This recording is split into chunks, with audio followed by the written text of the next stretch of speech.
இதுவரை cine history சேனலை subscribe செய்யாதவங்க subscribe பண்ணிக்கோங்க. கூடவே அந்த பெல் பட்டனையும் ப்ரெஸ் பண்ணிக்கோங்க.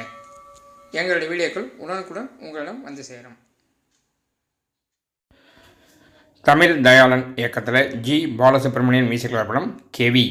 ஆதவன், ஷீலா ராஜ்குமார் ஹீரோயினாக நடிக்கிறாங்க. மலை கிராம மக்களின் வாழ்க்கையை சொல்லுகின்ற படம். இயக்குனர் மலை கிராமத்தில் தங்கியிருந்து அந்த வாழ்க்கை வரலாற்றை பதிவு செய்திருக்கிறார். சதீஷ் ராமகிருஷ்ணன் இயக்கி ஹீரோவாக நடிக்கிற படம் ஆக்னேயா. ஆல்மியா ஹீரோயின் நடிக்கிறாங்க. இது ஒரு கம்ப்யூட்டர் கிராஃபிக்ஸ் உருவாக்கப்பட்டிருக்கிற த்ரில்லர் படம். 1991 தக்காளி சீனிவாசன் இயக்கத்தில் வந்த படம் ஜென்ம நட்சத்திரம். அதே பேரில் போகிற படம் ஜென்ம நட்சத்திரம். பி மணிவர்மன் டைரக்ட் பண்ணியிருக்கார். தமன் அக்ஷன், மால்வின் மல்ஹோத்ரா ஹீரோ என்ன பண்ணியிருக்காங்க. சஞ்சய் மாணிக் மியூசிக் பண்ணியிருக்கார். இதுவும் ஒரு த்ரில்லர் படமே. வீரபாண்டியன் டைரக்டர் வர படம் களம் புதிது. பாடலாசிரியர் பா விஜய் ஹீரோவாக நடிக்கிறார். தலைவாச விஜய் முக்கிய கதாபாத்திரம் நடிச்சிருக்கார்.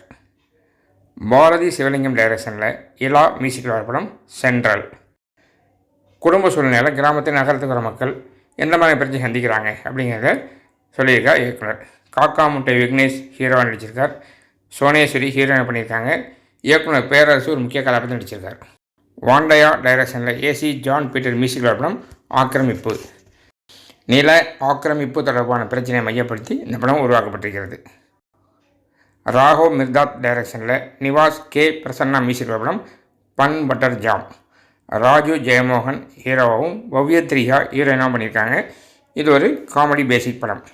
இந்த வாரம் பெரிய படங்கள் இது வராதனால 7 சின்ன படம் வெளியாகுது. இந்த வார படங்கள் இவ்வளவுதான். இது போன்ற சினிமா செய்திகளை தெரிஞ்சுக்கிறதுக்கு இந்த சேனலை லைக் பண்ணுங்கள், ஷேர் பண்ணுங்கள், சப்ஸ்கிரைப் பண்ணுங்கள். கூடவே அந்த பெல் பட்டனை ப்ரெஸ் பண்ணுங்கள். எங்களுடைய வீடியோக்கள் உடனுக்குடன் உங்கள்கிட்ட வந்து சேரும். நன்றி.